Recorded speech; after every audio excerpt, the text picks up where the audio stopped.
Hi everyone, welcome to Nellore రుచులు and Hanvi vlogs. ఈరోజైతే నేను టమాటా రసం టేస్టీగా ఎలా చేయాలో చూపించబోతున్నానండి. నా సబ్స్క్రైబర్ ఒకరు మేడం టమాటా రసం చూపించండి అని చెప్పారు. వారి కోసం అయితే ఈ టమాటా రసం అయితే చూపిస్తున్నాను. చాలాసార్లు టమాటా రసం అయితే చేశాను కానీ వీడియో ఎప్పుడూ తీయలేదండి. అయితే ఇది ఎలా చేయాలో ఇప్పుడు చూద్దాం రండి.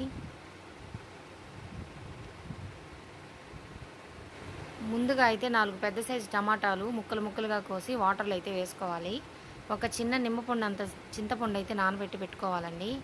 ఇందులోనే కొంచెం పసుపు, కొంచెం సాల్ట్ కూడా వేయాలి. కొంచెం 2 రెబ్బలు కరివేపాకు, కొంచెం కొత్తిమీర కూడా వేసి ఒక హాఫ్ అన్ అవర్ అయితే నానబెట్టుకోవాలి. రసానికి టేస్ట్ ఇచ్చే మెయిన్ రసం పొడి ఎలా చేయాలో ఇప్పుడు చూద్దాం అయితే రండి.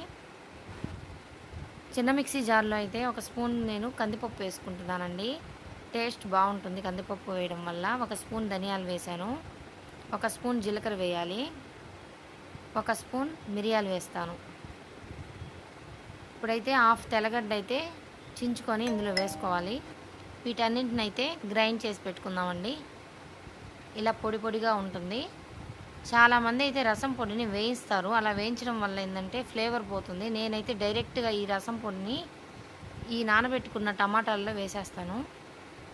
నాకు ఇలా చేయడం అంటేనే ఇష్టం. ఇలా పొడిని వేసి మొత్తం కూడా బాగా కలపాలి చేయితో. చాలామంది కూడా ఇవన్నీ మిక్సీ జార్లో వేసి పేస్ట్ లాగా వాటర్ లాగా చేసేసుకుంటారు. అలా అయితే బాగుండదండి. చేయితో కలిపి చేసుకుంటేనే రసానికి టేస్ట్ అనేది ఉంటుంది. ఇలా మొత్తం టమాటా ముక్కలన్నీ కూడా మెత్తగా అయ్యేంత వరకు చేయితోనే కలుపుకోవాలి. ఈ టైప్ రసం అయితే నెల్లూరు వాళ్ళకైతే బాగా తెలిసి ఉంటుందండి. నేను నెల్లూరు జిల్లా రసమే పెడుతున్నాను. సో ఇదంతా బాగా కలిపేసాము. ఇప్పుడైతే తాలింపు కోసం ముందుగా స్టవ్ వెలిగించి ప్యాన్ పెట్టుకుందాం. ప్యాన్ హీట్ అయ్యాక కొంచెం అయితే ఆయిల్ వేసుకోవాలి. ఇందులోనే కొంచెం ఆవాలు, కొంచెం జీలకర్ర, 2 ఎండుమిర్చి వేసుకున్నాను. ఇది కొంచెం చించుకోవాలి, లేకపోతే పేలుతాయి, పైన పడుతుంది ఆయిల్. ఇందులోనే 2 రెబ్బలు కరివేపాకు కూడా వేసేసాను. ఇదంతా కూడా రసంలో పోసేసేయాలి. ఈ ఎండుమిర్చి మొత్తం నలిగేటట్టు బాగా కలుపుకోవాలండి. అప్పుడే రసానికి కొంచెం కారం అనేది వస్తుంది, లేకపోతే బాగుండదు. ఇలా మొత్తం కలిపేసి వీటినైతే ఒక 15 మినిట్స్ హై ఫ్లేమ్లో పెట్టి మరిగించుకోవాలి.